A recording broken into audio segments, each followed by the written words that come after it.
Sixième session des e-rendez-vous cardiogènes. Vous savez que ces rencontres mensuelles sont le fruit d'un travail collaboratif entre les soignants et les associations de patients de la filière cardiogène depuis le mois de janvier 2021, où des sujets concernant les pathologies cardiaques héréditaires ou rares sont abordés.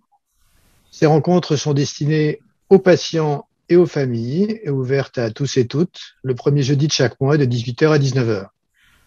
Aujourd'hui, nous abordons un sujet délicat qui est celui des assurances, ce qu'il faut savoir pour s'assurer avec une maladie cardiaque héréditaire ou congénitale. Et j'ai le plaisir de modérer cette session avec Madame Agnès Farrugia, qui est directrice de l'Association française contre l'amylose. Je suis moi le professeur Antoine Lénard, je suis cardiologue rythmologue à l'hôpital Bichat à Paris. Merci beaucoup Antoine.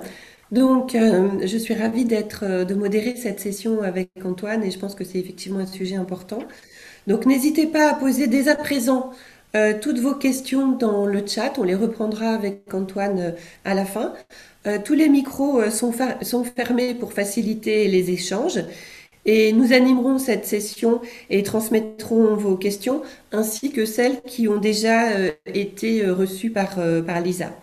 Nous poserons une ou deux questions après chaque intervention, mais pensez bien à poser vos questions sur le chat pour que nous puissions les reprendre.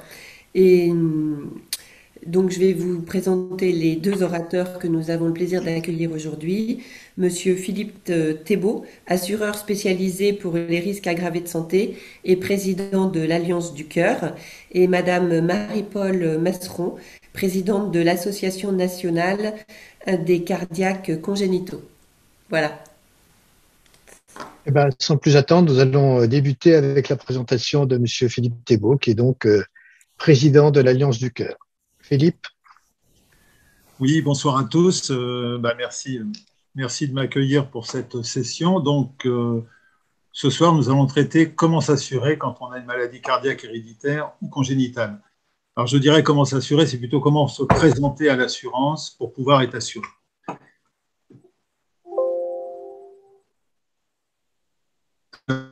Avant de lancer une recherche d'assurance, enfin une recherche de biens et de prêts, les questions qui sont à se poser, ce sont celles-ci.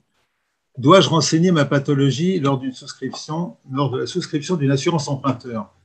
Alors effectivement, il faut toujours répondre sur sa pathologie quand on a un problème cardiovasculaire ou un autre problème d'ailleurs, on doit le signaler à l'assurance. On dit à qui s'adresser avant de déposer une demande d'assurance. Alors, ce qui est bien, c'est effectivement d'essayer peut-être, quand on a connaissance de son problème de santé, de se dire que d'aller voir des assureurs, je dirais, classiques ou des compagnies qui n'ont pas l'habitude de traiter des dossiers de risques aggravés, là, il faut peut-être faire cette recherche. Donc, on a des réponses à donner, comme par exemple le site Santé Info Droit. C'est France Asso Santé qui a créé cette plateforme. Et cette plateforme peut vous indiquer des compagnies d'assurance ou des courtiers spécialisés qui pourront vous aider justement à présenter une demande d'assurance.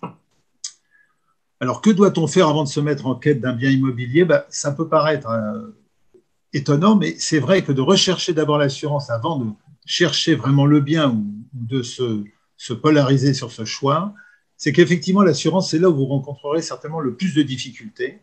Et quand vous aurez même une réponse, cette réponse pourra peut-être être inférieure à ce que pourrait demander le banquier. Et la difficulté, ça sera une fois que vous aurez la réponse de l'assurance, même si elle est positive en partie, il faudra quand même la soumettre à un banquier, deux banquiers, voire plusieurs. Ne pas se cantonner à son banquier habituel. Pourquoi? Parce que votre banquier, même si vous l'aimez bien ou si vous pensez qu'il va vous aider, des fois n'a pas toujours les capacités à le faire. Et donc, c'est bien d'avoir des fois plusieurs réponses, puisque le banquier a toujours le dernier mot sur l'acceptation ou pas de votre emprunt. Alors justement, c'est ce que je vous mettais. Qui décide vraiment de l'acceptation d'un crédit immobilier? L'assureur décide de l'assurance, mais après, il ne s'occupe pas de la décision. Et la décision finale, c'est bien sûr le banquier ou l'organisme prêteur qui a son dernier mot. Alors les formalités médicales, pour les personnes qui ont un risque aggravé de santé, ce qu'on va vous demander souvent, c'est... alors d'abord, vous allez remplir un questionnaire comme tout à chacun. Vous allez remplir ce questionnaire. Ce qu'il faut, c'est surtout ne pas faut bien lire les questions et répondre exactement à ce qui vous est demandé. Alors, pourquoi je vous dis ça? Parce que j'ai des gens, des fois, qui m'ont appelé en me disant « Monsieur Thébault, j'ai en face de moi un questionnaire et je n'ai pas à parler de ma pathologie. » Alors, je leur dis « Écoutez, lisez-moi la question et je vais vous dire si oui ou non vous avez une réponse à faire de telle ou telle façon. » Donc, ce n'est pas du tout histoire de tricher ou d'escamoter, c'est tout simplement que si la question dit « Avez-vous eu une hospitalisation? Êtes-vous en suivi de traitement? Avez-vous ci ou avez-vous ça ?» Il y a des fois où la personne qui même a, par exemple, un problème chronique, alors là, je ne parle pas spécifiquement des cardiopathies, je parle effectivement de gens qui ont des fois des problèmes ou chroniques ou une pathologie déclarée, ne rentrent pas dans une réponse négative. C'est-à-dire qu'ils ne sont pas obligés d'annoncer quelque chose parce que le formulaire qui a été envoyé par l'assureur ne leur pose pas une question suffisamment claire pour qu'ils puissent donner un nom ou donner une réponse positive sur cette pathologie. Donc, ils ne mentent pas, ils ne trichent pas, et là, ils rentrent tout à fait dans le créneau d'une personne assurable. Donc, ça s'est vu pour des accidents, pour des gens qui ont eu des invalidités, parce que dans certains questionnaires, ils n'ont pas affiné de façon à croiser les réponses et à vous obliger à répondre de façon absolue sur une pathologie antérieure. Donc ça peut arriver. Mais il faut être très prudent et il vaut mieux avoir le conseil d'un spécialiste, d'un courtier par exemple, qui pourrait vous dire « dites-moi ou envoyez-moi votre questionnaire, je vais vous dire ce que vous devez mettre dessus », mais sans tricher, hein, j'insiste bien, ce n'est pas la recherche pour ça. Quelles sont les réponses à donner? Je viens de vous l'expliquer. Donc, existe-t-il des assurances spécialisées sur le risque aggravé? Alors, on peut dire que des compagnies d'assurance ont plus ou moins un service médical qui est plus à même d'étudier des dossiers compliqués parce qu'ils ont des réassureurs qui leur ont donné la possibilité de faire des choix sur des logiciels où on peut obtenir des réponses plus précises et plus rapides. Donc, il y a quelques compagnies, je vous en citerai quelques-unes, mais sincèrement, des assureurs spécialisés sur le risque aggravé, c'est plutôt le service médical qui est à l'intérieur de ces compagnies qui a une définition ou qui a une pratique qui est plus à même de pouvoir vous aider. Alors, existe-t-il une convention pour réglementer les personnes présentant un risque aggravé de santé? Oui, on a parlé il y a déjà pas mal de temps de la convention Baylor-Jay, qui est devenue AERAS, donc assuré et emprunté avec un risque aggravé de santé, donc c'est l'acronyme. Et AERAS donne la possibilité de présenter votre demande d'assurance et oblige les assureurs à présenter votre demande d'assurance auprès de 3 niveaux. C'est-à-dire que vous avez d'abord la compagnie d'assurance qui va répondre avec son service médical, c'est le premier niveau. Et si celui-ci refuse, suivant les critères d'âge, d'emprunt et de certaines règles, on vous oblige votre demande à passer au niveau 2. Le niveau 2, c'est le réassureur. Donc, c'est le réassureur. Il n'y en a que 6 en France. Donc, quand un réassureur dit non à votre dossier, il est obligé de le passer, si ça rentre dans cette convention, il le passe au 3e niveau. Et là, le niveau, c'est le pool des risques très aggravés. Donc, le niveau 3, c'est simplement les 6 réassureurs qui se rassemblent, qui s'échangent des dossiers. Et là, il y a une réponse définitive qui est donnée au dossier. Cette réponse définitive, elle a une valeur de 6 mois à peu près. Mais je ne vous cache pas que 6 mois, alors vous, de votre côté, vous pouvez vous dire, bon, dans 7-8 mois, je vais représenter ma demande d'assurance. Sachez que malheureusement, en 6 mois, les avancées ou les réponses sont souvent les mêmes. Pourquoi? Parce que si on n'a pas fait si on n'a pas préconisé d'amélioration à l'acceptation médicale sur telle ou telle pathologie, les réponses restent les mêmes dans les logiciels. Donc, honnêtement, malheureusement, quand on est refusé au niveau 3, il faut plutôt réfléchir à d'autres solutions dont on parlera tout à l'heure. Donc voilà, je vous expliquais la convention ERAS, qui était l'ancienne convention de Baylor-Jay. Donc, quels sont les crédits qui peuvent bénéficier de cette convention? Donc, ce sont des crédits immobiliers ou professionnels d'un montant maximum de 320 000 euros. Bon, 320 000 euros, c'est quand même un encours qui est assez important. Donc, je pense que beaucoup de gens pourraient se retrouver dans ce montant. Par contre, alors pour les crédits à la consommation, eux, ils sont au maximum de 17 000 euros. Mais par contre, ce qu'il ne faut pas oublier, c'est que vous ne pouvez pas rentrer dans la convention ERAS si, au moment où vous empruntez, la durée que vous souhaitez assurer vous emmène à l'âge de plus de 70 ans. Alors, vous pourriez me dire, oui, 70 ans, c'est vieux. Non, il y a des gens qui voudraient emprunter à plus de 50 ans et qui ont les possibilités en plus matérielles de le faire, mais malheureusement, s'ils prennent 20 ans, là, c'est cuit puisqu'ils auraient plus de 70 ans au terme du prêt. Donc là, ils ne rentreraient pas dans cette convention. Donc là, faut faire un choix, faut essayer de réfléchir ou réduire les durées. Enfin, faut justement en parler avec des gens spécialisés. Qui est concerné par la convention ERAS? Toute personne qui est refusée au premier niveau et qui rentre dans les critères que je vous ai évoqués.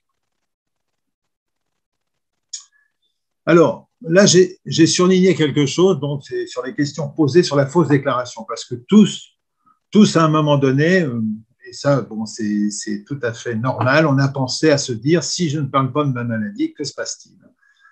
Alors, cette question de tricher, donc qu'est-ce que ça peut apporter? Bon, si on fait une fausse déclaration, qu'elle soit intentionnelle ou non. Alors, quand on dit intentionnelle ou non, l'assureur dit simplement que pour eux, les trois quarts du temps, ça serait intentionnel, c'est-à-dire vous remplissez mal votre questionnaire de santé. Malheureusement, il y a une coquille qui fait que vous n'avez pas dit la bonne réponse, vous n'avez pas annoncé quelque chose de grave pour eux, vous avez donc fait quelque chose d'intentionnel, donc il y a une fausse déclaration. Alors, ce qui est le plus important dans cette fausse déclaration, c'est qu'est-ce qu'on encourt comme décision de l'assureur, qu'est-ce qui se passe si on fait une fausse déclaration. Pour être très clair, la fausse déclaration, j'ai des clients que je n'ai pas assurés, mais qui m'ont dit, écoutez, vous cassez pas la tête, on va se débrouiller, donc je sais qu'ils ont fait cette fausse déclaration. Et tant mieux pour eux, ils ont pu vivre des années comme ça. Alors, ce n'est pas facile parce que je pense que ceux qui font ces fausses déclarations, ils pensent assez souvent. Surtout quand il y a une famille, quand il y a des enfants, quand il y a plein de choses autour de cette décision. Mais par contre, les conséquences, quelles sont-elles? C'est que si vous faites cette fausse déclaration, que l'assureur s'en rend compte. Alors, il faut dire aussi qu'il faut être un peu malin. Si la personne décide de faire cette fausse déclaration, il faut qu'elle parte dans l'idée qu'il n'y a pas d'assurance et il faut qu'elle n'utilise jamais les prestations de cette assurance. C'est-à-dire que si elle a un accident, si elle a une maladie grave, si elle a quoi que ce soit, faut surtout pas appeler l'assureur. Et par contre, la seule garantie qui pourrait jouer, c'est le décès. Et le décès lequel? Le décès accidentel, certainement, parce que décès par maladie va entraîner certainement une enquête d'un médecin de la compagnie d'assurance qui, lui, peut enquêter auprès d'un médecin traitant ou d'un spécialiste qui vous suit. Et là, bien sûr, on pourrait découvrir la vérité. Alors, la décision de l'assureur, ça serait bien sûr, s'il vient apprendre qu'il y a fausse déclaration, c'est de déclarer donc cela, c'est-à-dire de dire le contrat n'existe pas, il n'a jamais existé. La sanction, c'est qu'il conserve toutes les primes versées à titre de pénalité de dédommagement. Et bien sûr, son réflexe, c'est d'avertir le prêteur pour dire à la banque, cette personne n'est pas assurée. Alors, les difficultés qui arrivent après, bien sûr, c'est que le prêteur vous intimidera, bien sûr, pour exiger le remboursement des primes de la somme prêtée. Alors, là, il faut quand même être très clair. C'est pas que je veux ouvrir une porte, une boîte de Pandore, mais c'est que normalement, les banques à l'heure actuelle ne devraient pas exiger une assurance pour les emprunts, parce que légalement, il n'y a pas vraiment de texte qui oblige ce type d'assurance. Par contre, les banquiers veulent se couvrir absolument par une assurance. Pourquoi? Parce que pour eux, l'assurance est synonyme de rapidité. Quand il y a malheureusement un drame, qu'il y a des difficultés, qu'il y a une invalidité, tout ça, eux, les assureurs peuvent le maîtriser dans un temps assez court. Alors que si c'est aux banquiers d'essayer de se débrouiller pour dire aux personnes, bon, vous ne pouvez plus payer parce que vous avez une situation délicate, là, on rentre dans le domaine de la vie sociale classique, les expulsions, enfin bref, toutes sortes de choses que les banquiers ne veulent pas faire. Donc, c'est pour ça que vous avez cette obligation d'assurance. Alors, donc, j'ai eu le cas de clients qui m'ont appelé, dont certains étaient vraiment très pressés, pressés par la voie judiciaire, par des huissiers, enfin, par tout un système qui leur disait rendez l'argent, rendez l'argent. Et je les ai confortés, enfin, j'ai essayé de les aider au mieux pour que justement, ils ne craquent pas, parce que déjà, mentalement, c'était très dur à vivre, physiquement aussi, parce qu'ils étaient éprouvés par tout ça, mais ils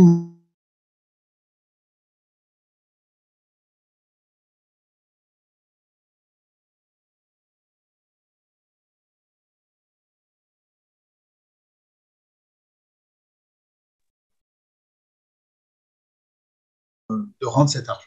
Et ils ne pouvaient pas, bien sûr, rendre cet argent, sauf en vendant le bien. Mais la solution n'était pas là. Donc, on a gagné du temps et on a réussi à faire face à ça. Mais c'est pour ça que je tiens à vous dire que la fausse déclaration, si une personne veut le faire, il faut bien qu'elle se mette dans l'idée que ça peut être compliqué au moment où quelqu'un peut l'apprendre.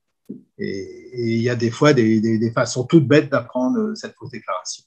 J'ai eu le cas d'un client qui avait envoyé un papier d'un remboursement il a fait une erreur, je ne sais pas comment il s'est débrouillé, mais il a envoyé à l'assurance un papier qui parlait d'un remboursement sur une pathologie. Enfin, c'était assez bien expliqué, donc la compagnie a très mal réagi. Donc, je vous ai expliqué tout ça. Alors, les solutions qui seraient à proposer quand vous êtes vraiment dans le dernier cas, c'est-à-dire niveau 3, qu'on vous refuse, que toutes les options que vous essayez de voir, c'est non partout. Donc, alors, les possibilités, c'est bien sûr de se dire, est-ce que déjà on a une couverture sociale qui pourrait être mise en avant? Donc, par exemple, certaines personnes sont cadres dans les entreprises, donc ils ont une couverture, ils ont des conventions collectives qui leur permettent d'avoir des garanties qui sont des fois assez importantes. Et à l'intérieur de ces garanties, vous pouvez demander à l'assureur de votre entreprise, enfin de l'entreprise concernée, de faire ce qu'on appelle une délégation d'assurance. Par exemple, si vous avez une assurance décès, invalidité, toutes les garanties qui existent dans ce contrat peuvent être dédiées en partie par rapport à l'encours que vous avez souscrit auprès de la banque, enfin, ou que vous voudriez souscrire, de faire une délégation d'assurance pour ce montant. Alors, ça se fait, on a déjà réalisé ça avec des gens, mais le problème, c'est que vous avez toujours une banque qui peut dire mais attendez, aujourd'hui, vous êtes dans cette société, demain, si vous le quittez, qu'est-ce qui se passe-t-il? Et alors, c'est vrai que ça, c'est la réponse malheureusement trop facile des banquiers pour décourager les gens en disant bah non, on ne peut pas, votre délégation, elle est bien, mais il faudra être sûr que vous soyez toute la durée du prêt dans cette entreprise. Alors, quand on voit aujourd'hui les mouvements sociaux, les mouvements dans les sociétés, c'est vrai qu'on a du mal à s'imaginer d'être 25 ans ou 30 ans ou 20 ans dans la même entreprise. Donc là, c'est moins facile qu'avant de le mettre en place. Vous pouvez emprunter aussi en créant une SCI, donc une société civile immobilière. Alors, des fois, les gens se disent une SCI, est-ce que ce n'est pas très, très compliqué à monter, tout ça. Bon, vous pourrez vous renseigner, vous pourrez, si vous connaissez quelqu'un, ou un avocat, un juriste, ou même si vous vous renseignez sur Internet, vous verrez que créer une SCI, ce n'est pas compliqué. Par contre, il y a quelques contraintes, je dirais, comptables, déclarations à faire et tout ça, mais alors l'intérêt de cette SCI, c'est les avantages, c'est que quand vous empruntez, vous êtes, alors surtout si vous avez un problème de santé, quand vous empruntez sous forme de SCI, si par bonheur une assurance vous est accordée et que ce ne soit que du décès avec de la perte totale et irréversible d'autonomie, ce sont en général les seules garanties demandées pour une SCI. Pourquoi? Parce que quand vous empruntez pour une SCI, on suppose que c'est un bien qui sera mis certainement en location, ce qui est d'ailleurs qui paraît logique, et donc on pense qu'il y a un rapport, il y a une rentrée d'argent qui se fait par le loyer. Donc, même si c'est vous le locataire de votre SCI, le banquier ne va pas savoir et ne va pas vous demander qui loue. D'abord, ça ne regarde pas, pardon, ça ne regarde pas et il ne s'y intéresse pas non plus. Donc, vous, ça peut vous mettre à l'abri de ne pas avoir toutes les garanties, de ne pas être refusé systématiquement. Donc, ça, c'est un avantage. Alors, les questions aussi, quels sont les assureurs qui sont en capacité de vous aider? Alors, je vous ai parlé surtout des courtiers, parce que c'est vrai que les courtiers spécialisés ont l'habitude de présenter des dossiers. Certains connaissent bien les problèmes médicaux, les pathologies. Bon, moi, je vois pendant des années, j'ai énormément travaillé sur l'aspect cardio, sur le cancer. À l'époque où j'avais débuté, je me retrouvais avec énormément de dossiers de personnes séropositives. Donc, tout ça, bon, ça m'a donné aussi les habitudes, donc savoir quels sont les examens à préparer, quels sont les rapports à solliciter. Donc, tout ça, c'était très important parce qu'on gagne du temps dans la démarche, on gagne du temps dans l'efficacité. Donc, alors, je vous l'ai dit, effectivement, le délai minimum de 6 mois, pour moi, c'est un délai qui est un peu rédhibitoire, c'est-à-dire qu'on vous refuse au niveau 3 pour 6 mois, mais malheureusement, ces 6 mois peuvent devenir, je dirais, implacables, constants. On va vous ressortir à peu près la même chose parce que malheureusement, si on vous a dit non avant, qu'est-ce qui peut faire qu'on vous dise oui? Ben, je pense qu'il faut qu'il y ait une avancée sur la sélection médicale. Et là, on est sûr de rien. Un conseil aussi, ne jamais accepter de payer des honoraires à un courtier, parce que je pense que d'abord, le courtier, on va être très clair, hein, je parle franc, un courtier gagne sa vie, il touche des commissions sur les contrats qui sont réalisés.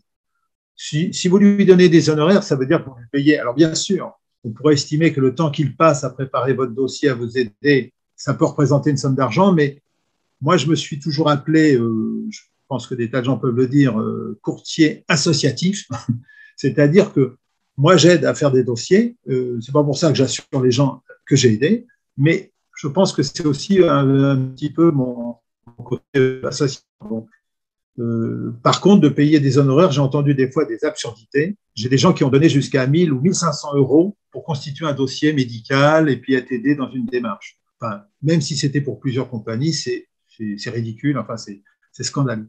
Donc, je vous dis bien, ne payez pas d'honoraires, acceptez. Moi, ça me paraît illogique. Donc, les conseils, le dernier conseil que je vous donne, que je pourrais vous donner, c'est surtout quand vous faites une démarche, je vous l'avais dit au début, mais je vous le reconfirme, vous cherchez le bien, c'est une bonne idée, vous cherchez les sommes maximum, vous faites les calculs, mais surtout cherchez un assureur le plus vite possible. Puisque l'assurance, si jamais par bonheur vous avez une réponse positive, quelle qu'elle soit, cette réponse est valable plusieurs mois. C'est environ 6 à 8 mois suivant les compagnies. Ça vous laisse quand même le temps de compléter ce qui manque, c'est-à-dire éventuellement le bien que vous avez peut-être plus ou moins survolé. Ça peut vous donner aussi le temps de chercher la banque, parce que à mon avis, ne restez pas sur votre banquier habituel. C'est peut-être pas celui-là qui va vous aider au mieux. Mais ceux qui sont dehors, qui vous attendent, eux, peut-être qu'ils seront un peu plus, je dirais, faciles à convaincre.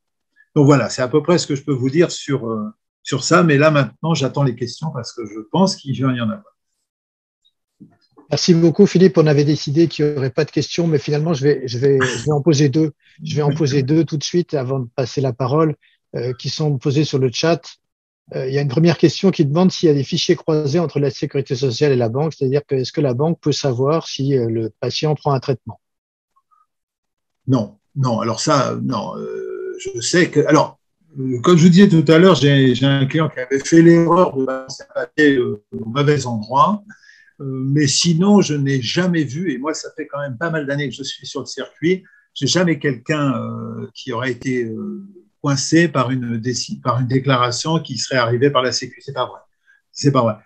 Les personnes, quand elles se font, puisque bon, si on pose cette question, ça veut dire qu'éventuellement, si on a envie de dire quelque chose qui n'est pas la vérité, comment ça peut se savoir? Tout simplement parce que vous allez penser que vous êtes assuré, c'est ce que je vous disais tout à l'heure, et vous allez vouloir utiliser vos garanties.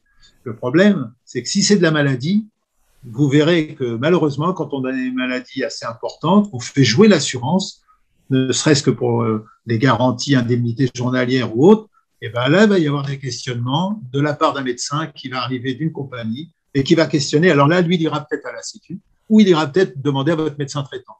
Et donc, les difficultés surviennent tout de suite.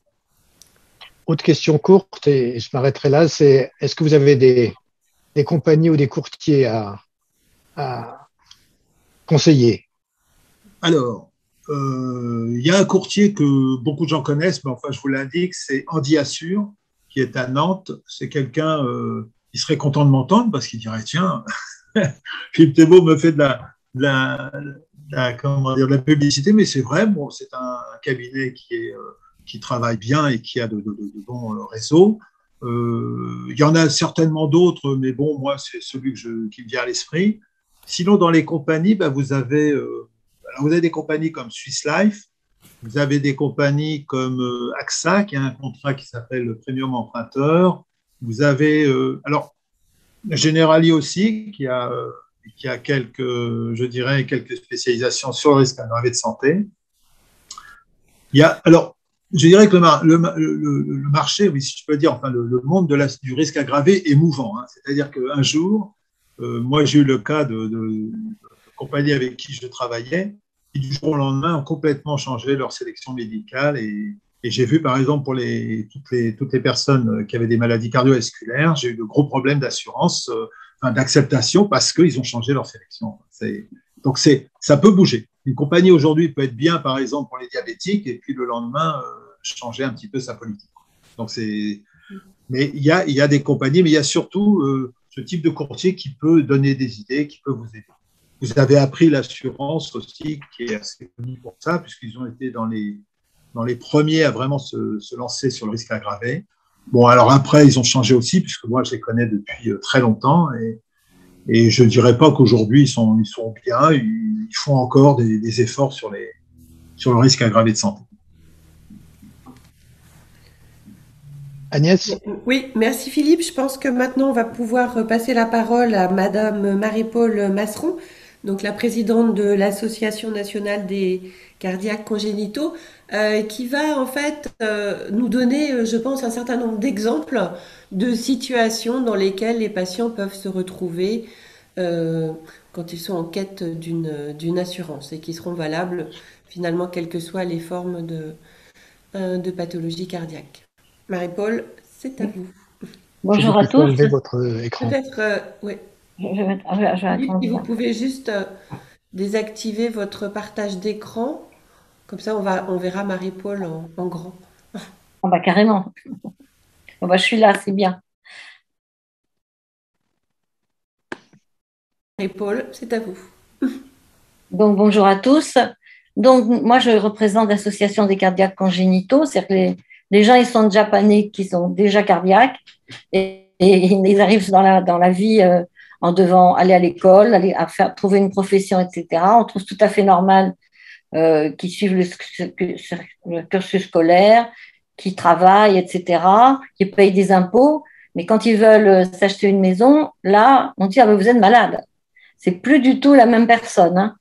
Donc, c'est vrai qu'ils ont beaucoup galéré.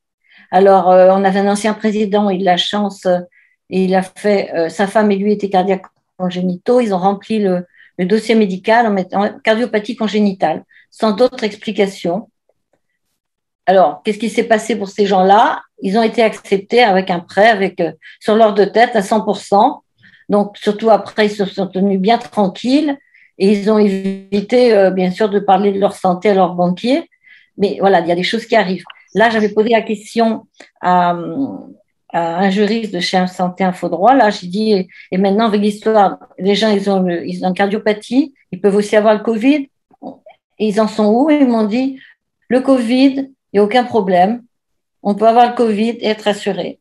C'est la cardiopathie qui empêchera, suivant la cardiopathie. Maintenant, il n'y a pas assez d'études faites par les cardiologues qui disent qu'on est droit à l'oubli comme certaines pathologies pour le cancer. Mais celui qui a été opéré tout petit, il aura plus facilement, bien sûr, et qui va bien, qui vit normalement, même s'il met le nom de sa pathologie, il arrivera à avoir des emprunts. On a quand même beaucoup de cardiaques congénitaux qui arrivent à avoir des emprunts, ils galèrent un peu.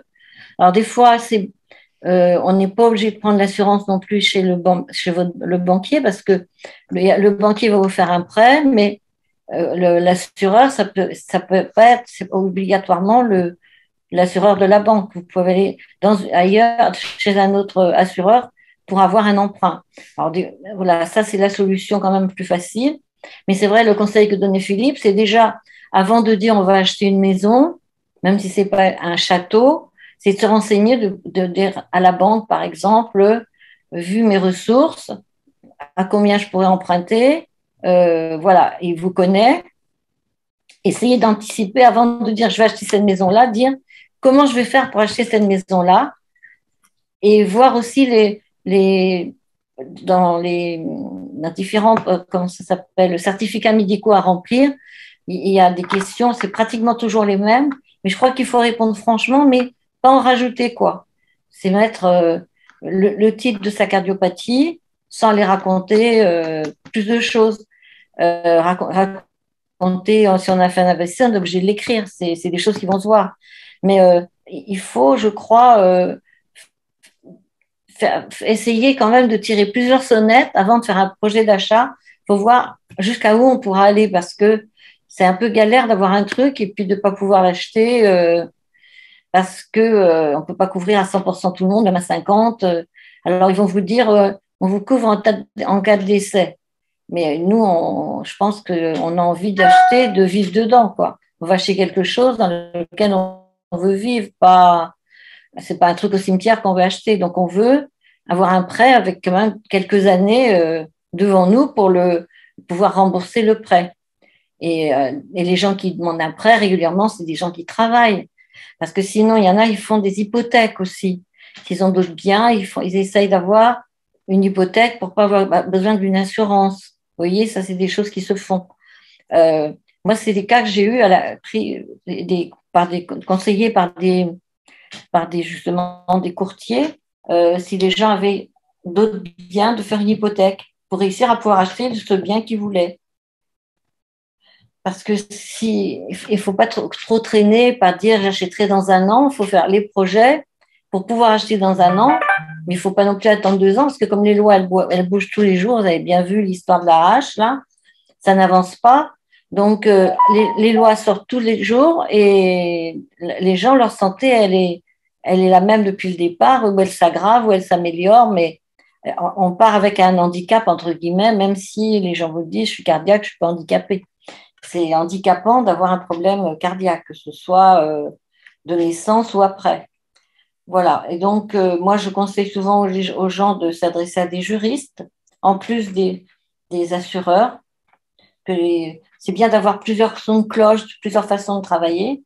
Donc, moi, souvent, j'envoie les gens sur Santé Info Droit qui ont des juristes qui répondent à tout le monde au téléphone ou par mail. Et il faut essayer de voir. Moi, je renvoie, quand les gens ont eu un accord, ils me disent, ça y est, j'ai eu un accord. Après, si quelqu'un d'autre me demande, je demande à la personne si elle peut lui dire à quelle personne elle s'est adressée, vous voyez, pour que on retourne vers des personnes qui sont conscientes du problème et qui ont réussi à débloquer les situations. Et ça, après, ça fait comment on appelle ça un partage d'expérience. Un partage d'expérience. C'est ça que vous mettez en place, Marie-Paul. C'est ça pour que les gens ils aient de l'espoir, quoi. Quand j'ai des preuves en disant mais oui, il a eu son prêt, donc je ne vois pas pourquoi tu ne l'aurais pas, mais comment il a fait pour l'avoir, c'est ça qu'on a besoin de savoir. Et s'il faut aller à Nantes, c'est pas grave. Hein. Maintenant, on s'adresse à n'importe qui dans n'importe quel endroit. On n'a plus besoin. Marie-Paul, vous avez un problème d'aller chez le gars à son bureau. Donc, je sais, comme Philippe, maintenant, ils ont eu des. Marie-Paul? Je suis coupée là. Oui, je pense que vous avez un petit problème de connexion. Je pense que c'est intéressant tout ce que vous avez dit. Oui, on va le retrouver peut-être beaucoup dans les questions qui sont déjà posées ou qu'on a reçues. Et si vous êtes d'accord, oui, Marie-Paul, on va commencer à partager les questions parce qu'en fait, on en a beaucoup. Donc, je pense que, enfin, je sais pas, Antoine, ce que vous en pensez, mais… Oui, on va peut-être commencer les questions et j'en vois dans le chat qui se répètent. Alors, ça s'adresse plutôt à Philippe. Philippe, il y a 2 personnes qui disent qu'ils ont réussi à avoir un prêt en adossant l'assurance à un contrat d'assurance vie. Pour toute ou partie de leur prêt. Oui, on est dans ce qu'on appelle la délégation d'assurance. Donc, c'est tout à fait possible, sauf que l'assurance vie ne prévoit pas toutes les garanties. Donc, il faut effectivement que le banquier soit bien sûr d'accord avec ce montage et qu'en plus, il ne pose pas de questions sur, par exemple, les indemnités journalières, enfin l'arrêt d'activité, tout ça, c'est pas possible. Une assurance vie, ça peut être du décès ou éventuellement de l'invalidité. Mais bon, je dirais que quand on appelle ça des garanties complémentaires comme celle-là, les banques, on l'évoque dans la convention ERAS, les banques devraient l'accepter, mais elles ont tendance à être assez réticentes. Comme je disais, souvent les banques préfèrent avoir l'assureur en face, un contrat bien fermé, et s'il y a le moindre problème, que ce soit eux, les bénéficiaires directs, et puis c'est tout. Bon. Donc, mais ça peut arriver. Hein. Ce type de délégation, ça s'est déjà fait, mais c'est pas à 100%. J'ai une question qui revient aussi assez souvent concernant des cardiopathies génétiques.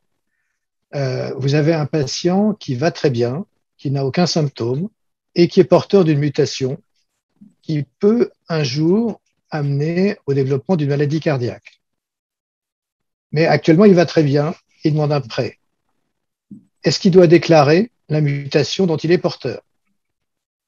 Alors, ce qui serait important de savoir, c'est, enfin, chaque personne, effectivement, c'est des questions, ça c'est une question récurrente qu'on nous pose depuis longtemps.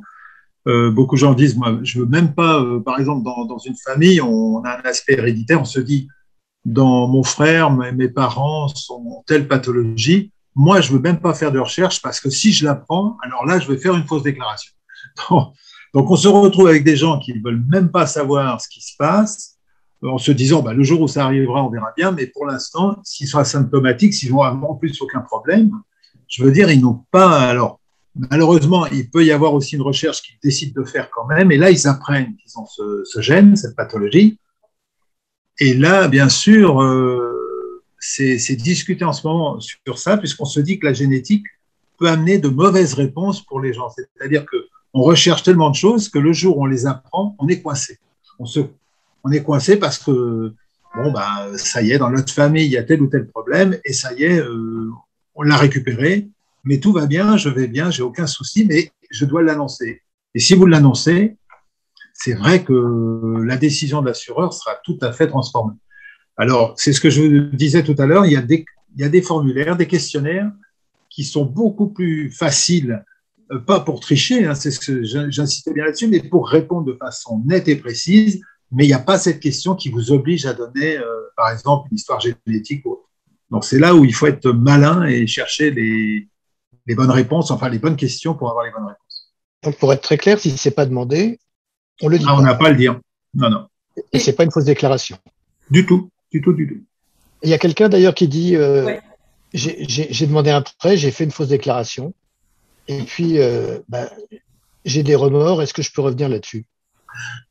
Alors, le conseil que je lui donnerais, si vraiment elle veut revenir dessus, c'est d'abord de faire des études auprès d'assureurs, sans parler d'une assurance en cours, simplement déjà te faire une soumission comme ça, médicale, en précisant qu'elle aimerait bien, elle a qu'à prendre, bon, bien sûr, elle a son âge atteint, elle a l'encours qui est du prêt, bon, si elle l'a fait il y a 2 ans, 5 ans, 10 ans, la somme à assurer a diminué, donc ça, elle doit prendre ce chiffre-là, la durée qui reste à courir et faire une simulation. Chercher éventuellement un assureur qui puisse lui faire l'étude et au moment où elle a la réponse, qu'elle se dise, bon, cette réponse, alors je ne parle pas d'histoire de tarif, hein, ce n'est pas du tout ça. Le problème, c'est de se dire, elle a menti, donc elle a toutes les garanties.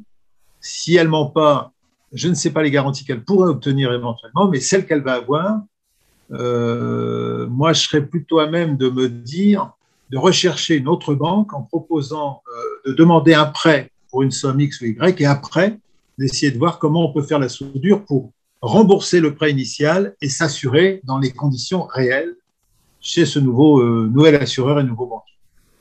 Mais si jamais elle essaye de demander à revenir sur la banque, ça peut être très problématique. Voilà. Donc, il faut avouer non pardonner là. Oui. Oui, tout à fait, complètement. On est d'accord. Philippe, il y a une question aussi concernant le fait d'un diagnostic qui interviendrait après, en fait, le fait d'avoir pris l'assurance. Est-ce qu'il y a une action particulière à mener? Ah non, non, non. Tout fait antérieur, bien sûr, doit être déclaré, mais tout fait qui arrive après, qui survient après, vous n'êtes pas responsable. Il peut vous arriver n'importe quoi. C'est comme ça. C'est la suite logique d'une assurance. Donc, non, non. Okay.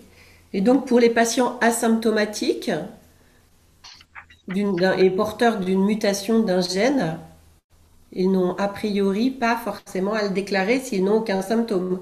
Bah, oui, parce que là, c'est vrai que c'est absolument. Alors, ce qu'il faut, c'est ce que je vous ai dit, il faut être malin, faut quand même, et c'est là où c'est bien éventuellement de s'appuyer aussi sur un courtier ou même chez nous, bon, voilà, je parle en tant que plutôt président d'Alliance du Cœur. Si demain, j'ai des gens qui m'ont appelé en m'expliquant leur situation, justement à cause de ce type de problème, et quand on a trouvé le formulaire qu'ils devaient remplir et tout, je l'ai bien étudié avec eux et j'ai trouvé, oui, celui-là vous y touchez, celui-là vous n'y touchez pas. Puis voilà, puis après, ils se sont assurés. Mais ce n'était pas chez moi en plus, hein, je tiens à le préciser. Non, je voulais surtout que moi, ils aient une réponse positive, mais non engageante et non que ça ne soit pas une fausse déclaration. Pour compléter en fait cette question, si ces patients asymptomatiques doivent en fait bénéficier d'un suivi cardiologique préventif, est-ce qu'ils doivent le déclarer? Non, vous faites des prises de sang. Votre médecin du travail pourrait vous dire, tiens, demain, faites des prises de sang. Et vous n'allez pas dire à votre assureur tout le temps, vous faites des prises de sang pour surveiller votre santé. C'est la logique, on vous le demande. Vous faites des contrôles réguliers. Bon, ça, c'est pas... non, non. Antoine? On a des questions chez des porteurs de défibrillateurs. Là, c'est plus des questions d'assurance prêt, mais c'est une question d'assurance pour voyager, pour un séjour à l'étranger. Est-ce qu'un porteur de défibrillateur doit déclarer, lorsqu'il prend une assurance voyage, qu'il est porteur d'un défibrillateur? Alors là, oui, là, je vais lui donner un conseil, que ce soit un porteur ou même des personnes qui ont des traitements, des diabétiques, des gens comme ça. Toutes les personnes qui ont des pathologies ou lourdes ou contraignantes, je dirais, doivent le déclarer. Alors, je ne parle pas un assureur, mais un assisteur. L'assisteur qu'il pourrait choisir, par exemple, vous voulez aller, je ne sais pas, au Vietnam, vous partez de Paris, mais vous êtes porteur d'un défibrillateur. Bon, hormis tous les problèmes éventuels qu'il peut y avoir, je ne sais pas, je ne connais pas toutes les difficultés du DAI, par exemple, en passant les portiques, ou éviter de ci, ou éviter ça. Mais par contre, si vous arrivez au pays là-bas et que vous devez être rapatrié, même pour une autre cause, ça peut engendrer des difficultés parce que justement, vous avez ce DAI, par exemple, et là, l'assisteur pourrait dire, vous ne m'avez pas prévenu, je ne peux pas, là, il y a une fausse déclaration. Donc, alors là, je fais de la pub parce que ce sont des gens qui reconnaissent les faits antérieurs, avec éventuellement surprime haute. Il y a par exemple Europe Assistance. Europe Assistance, si vous voulez souscrire chez eux, vous avez aussi ce type de problème que vous pouvez déclarer et eux, ils le rentrent dans leur contrat, ce qui fait que vous êtes à l'abri vraiment pour votre pathologie, pour n'importe quel autre d'ailleurs ou accident.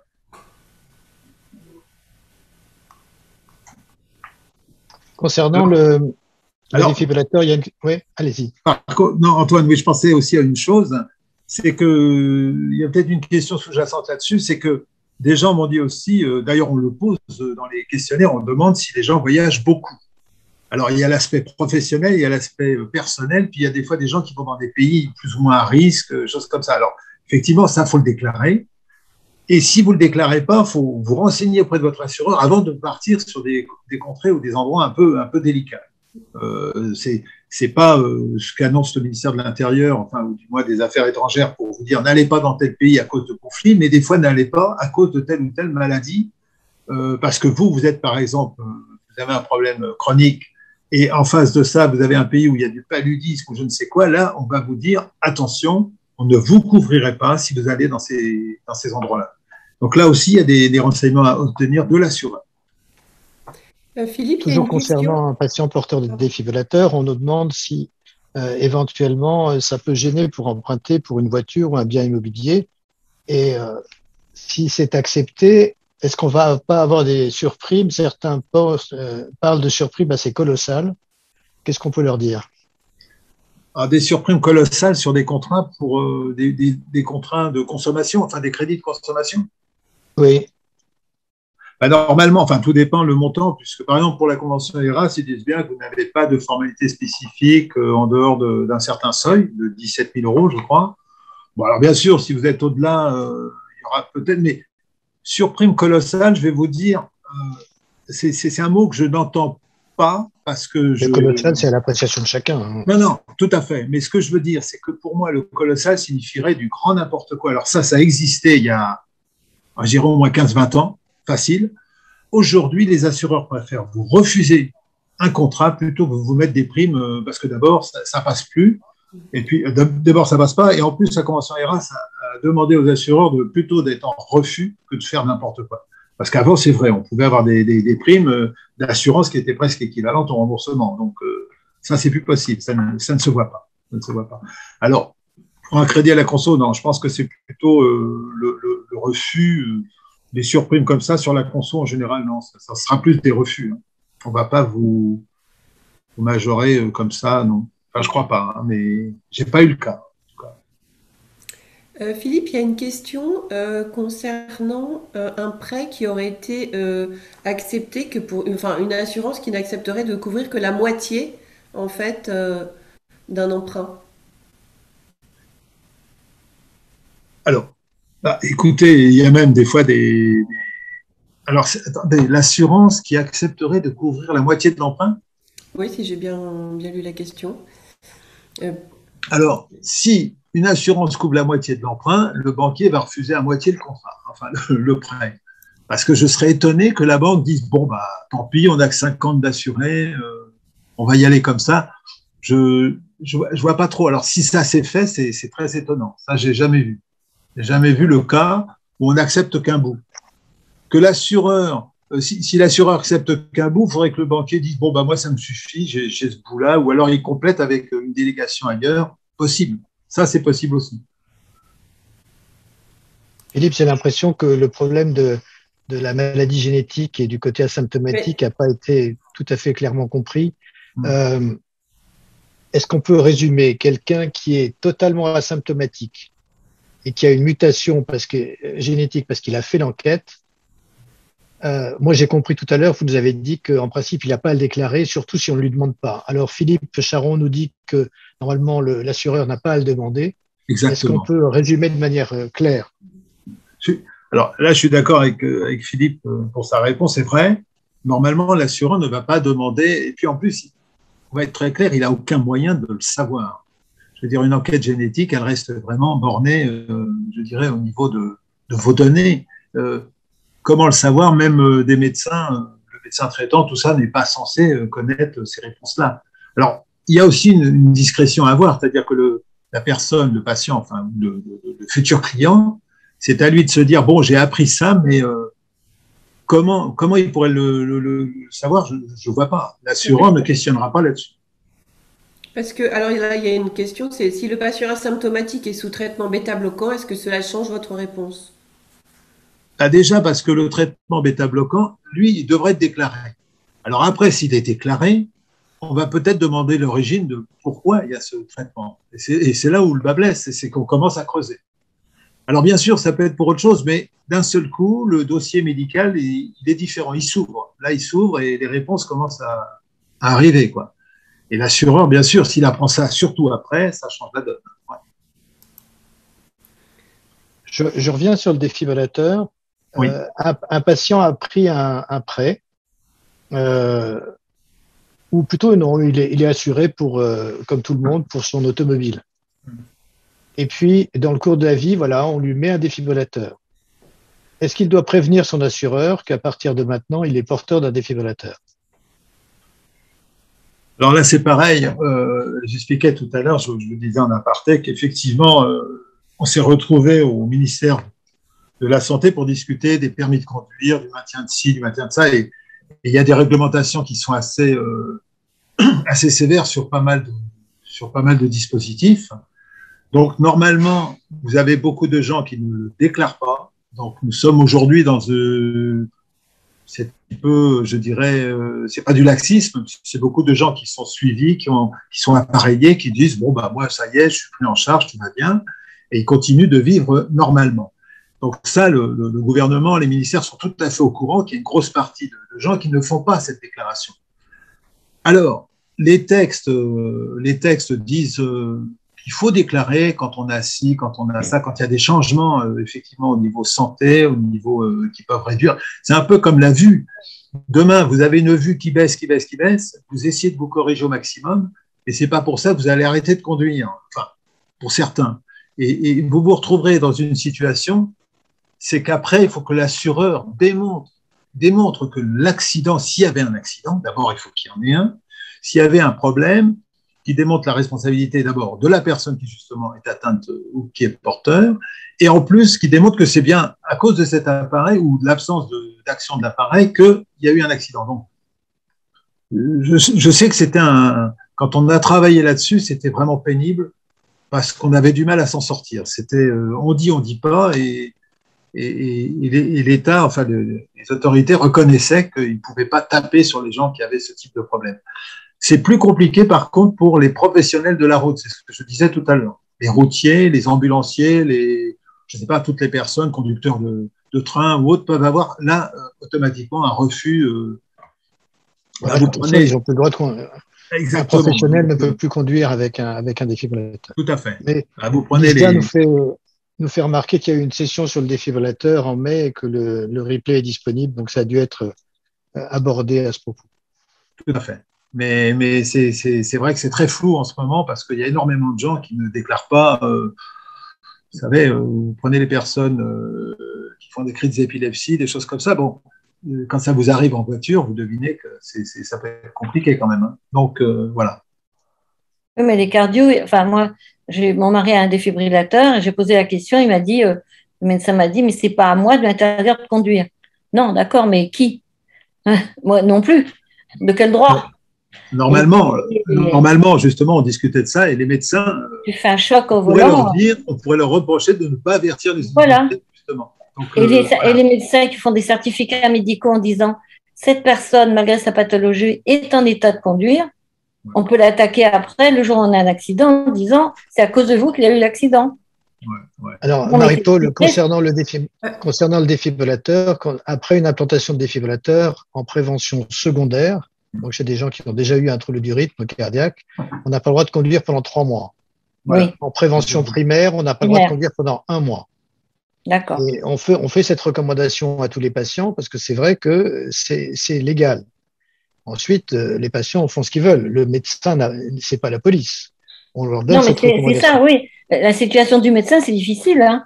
Je comprends. Il faut au moins qu'il donne cette information au patient et qu'il puisse apporter la preuve qu'il a donné cette information au patient. Oui, c'est ça. Par écrit, c'est mieux. Voilà. Antoine, si je peux me permettre, j'ai vu passer une question sur les questionnaires de santé. Oui, est-ce qu'ils sont disponibles? Alors, normalement, on devrait choisir en fait l'assurance. On doit pouvoir les trouver sur les compagnies d'assurance, mais c'est vrai. Alors, j'en reviens encore aux courtiers spécialisés. On a l'habitude sur plusieurs choses. Par exemple, de savoir quels sont les réassureurs. Je vous ai dit tout à l'heure qu'ils étaient au nombre de 6. Et il faut savoir qu'il y a à peu près, allez, j'arrondis, 200, 250 compagnies d'assurance emprunteurs. Donc, vous voyez un petit peu ce que ça donne, c'est-à-dire quand un réassureur vous a noté en refus, ça veut dire qu'il y a 20, 30, 40 compagnies qui auront toujours cette réponse-là, puisque un seul réassureur en a une multitude sous ses, je dirais, en consigne. Donc, Philippe, vous pouvez réexpliquer parce que pour moi, c'est pas super clair ce qu'est un réassureur. Alors, oui, pardon, c'est vrai. Excusez-moi. L'assureur, donc, c'est le preneur de risque. C'est donc celui qui va vous faire votre contrat. Mais une compagnie d'assurance n'a pas spécialement les reins assez solides, quelquefois, pour pouvoir s'appuyer sur tout un portefeuille d'emprunteurs, tout un portefeuille de contrats automobiles. Donc, ils font appel à ce qu'on appelle donc des réassureurs. Les réassureurs sont là, c'est-à-dire que l'assureur a un engagement sur un contrat. Par exemple, vous empruntez, je dis n'importe quoi, 300 000 euros. S'il y a un décès, s'il y a une invalidité ou autre, il a un montant de cet encours ou un montant des prestations que lui doit assumer tout seul. C'est son engagement. Et ensuite, toutes les sommes supérieures à cet engagement, elles sont adossées à un contrat de réassurance et ce réassureur va assumer, lui, sa partie, qui lui-même se réassure avec ses collègues. C'est-à-dire qu'il y a 6 réassureurs, quand il y a un accident, un accident ou un accident énorme comme un typhon ou autre, vous vous doutez bien que ce n'est pas un seul qui se prend le risque sur la tête, ils se partagent les risques. Donc, le réassureur, c'est celui-ci. C'est celui qui, justement, porte le risque pour les compagnies d'assurance. Mais ils ne sont que 6. Enfin, je parle pour le domaine territoire français. Il y en a quelques autres, bien sûr, ailleurs. Mais donc, c'est pour ça qu'il faut aussi avoir l'astuce de se dire, je vais chercher une assurance, mais si vous allez chercher 5 assureurs qui sont chez le même réassureur, vous aurez le même type ou de formalités médicales ou de questionnaires médicaux. Donc, vous allez avoir, vous n'aurez aucun intérêt à en chercher 5 qui sont chez le même réassureur, puisqu'ils auront à peu près les mêmes réponses. Ils seront bloqués. Donc, c'est bien des fois de demander conseil à des gens comme nous pour peut-être s'adosser, par exemple, sur Swiss Life qui est réassuré, mettons, par Swiss Re. Vous avez un Generali qui va être sur un autre réassureur et ainsi de suite. Donc, c'est ça aussi l'importance. Les questionnaires de santé, par contre, vous pouvez vous les procurer. Ça, c'est faisable. Et vous pouvez déjà commencer par votre propre banque ou les banques qui veulent vous assurer, enfin, vous faire éventuellement le prêt. Eux peuvent vous donner les formalités médicales, enfin, voir exactement ce que vous devez faire. Comment on fait pour se les procurer?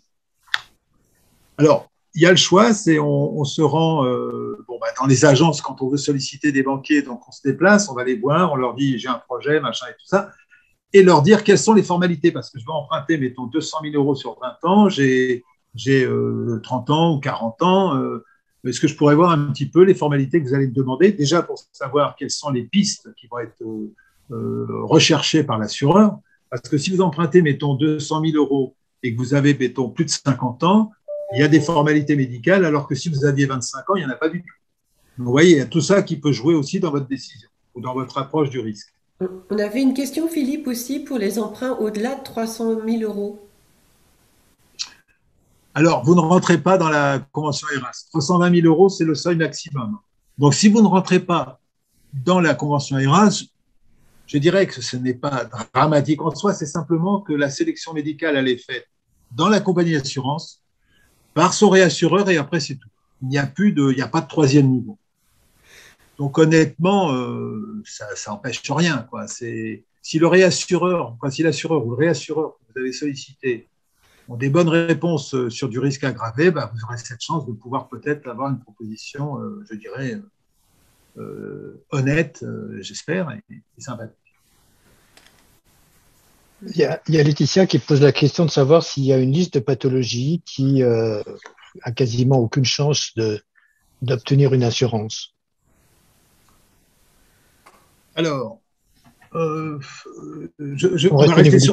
va rester sur la cardio. Oui. Alors, sur la cardio, je ne vous cache pas, et c'est ce que je disais tout à l'heure, que les porteurs de DAI ne sont pas les mieux lotis en matière d'acceptation médicale. Donc, je vois que Jean-Luc Hamelin est présent et je sais que les porteurs des DAI sont souvent baladés, je dirais, au niveau de la sélection médicale. Alors qu'en fin de compte, ils ont un ange gardien qui est avec eux. Mais malgré ça, les assureurs en sont pas. Je n'ai pas l'impression que ça les stimule. Hein. Nous avons, dans les cardiopathies congénitales, moi, ça fait des années qu'on me présente des dossiers. Je peux vous dire que il y a quelques années, c'était plus facile qu'aujourd'hui. Aujourd'hui, j'ai l'impression qu'on en refuse davantage. Alors, je ne sais pas les raisons. Est-ce que je sais pas. J'ai l'impression que le monde de la cardio a été un petit peu sabré au niveau des acceptations médicales depuis quelques temps. Typiquement, quand on parle du syndrome de Brugada, quand on parle de toutes ces pathologies-là, ce n'est pas évident. Ce n'est pas évident à assurer les gens et effectivement, les surprimes sont là, sont appliquées. Ouais. Mais en plus, ils n'ont pas toutes les garanties. C'est-à-dire que la garantie invalidité est très difficile à obtenir. Alors, le problème, c'est que même si on les assure en décès, c'est ce que je vous disais, les banques sont les derniers à donner leur décision et en général, ils ne veulent pas que du décès. Voilà. Donc, c'est un gros souci. Ils exigent l'invalidité aussi, c'est ça? Ben, oui, ils veulent absolument l'invalidité et ils veulent l'incapacité aussi. Hein. Ils sont très exigeants et ça, c'est lamentable parce que beaucoup de jeunes, même moins jeunes, sont bloqués à cause de ça. Les banques sont très dures dans l'acceptation. Les assureurs, depuis des années, enfin, je ne veux pas défendre cette corporation, mais je dis les assureurs ont fait beaucoup plus d'efforts que les banques. Au niveau de tout ce qui est sélection, tout ce qui est convention et autres, j'ai vu dans toutes les réunions que j'avais pour la convention ERAS, ceux qui étaient tout le temps au taquet et récalcitrants, c'était les organismes de crédit et les banquiers. Alors cela, c'était terrible. Et puis c'est aussi difficile pour les gens qui ont un métier, je ne sais pas, une infirmière en libéral, tous les artisans, les professions libérales pour avoir un prêt. Prêt professionnel, c'est pareil, très difficile. Sur la même enseigne. Ouais. C'est très, très difficile. Il n'y a pas de. Ouais. Est-ce que les mutuelles peuvent aider ou pas? Alors qu'ils ne l'a Ah, pas. il faudrait, non, il Ah faudrait ouais. que les mutuelles fassent de l'assurance Les emprunteur, mais quoi? il n'y en a pas beaucoup qui en font, quoi, je veux dire. Mais il y en a qui en font. Comme ça, je pourrais pas Non. répondre. J'ai pas l'impression que c'est une garantie qu'ils ont travaillé. Non. Ah, non. Sauf si on parle de mutuelles type GMF, garantie mutuelle des fonctionnaires parce que si le mot mutuelle est dans le titre, c'est pas pour ça que c'est une mutuelle. La mutuelle, c'est plutôt des organismes qui s'occupent de compléter les soins, tout ce qui est frais de support et ainsi de suite. Donc c'est une complémentaire maladie, hein, ou accident éventuellement. Ben, il va être 19 heures, Agnès, je Oui, pense qu'il va falloir qu'on conclue. je pense qu'on a fait le tour de toutes les questions et que beaucoup ont été traités déjà par Philippe. Donc un très grand merci à Philippe et à Marie-Paul pour leur intervention et à tous les participants. Ben, un grand merci d'être venus nombreux. Merci à Lisa pour l'organisation de ce rendez-vous mensuel et nous vous retrouvons pour le prochain e-rendez-vous qui se tiendra le jeudi 2 décembre.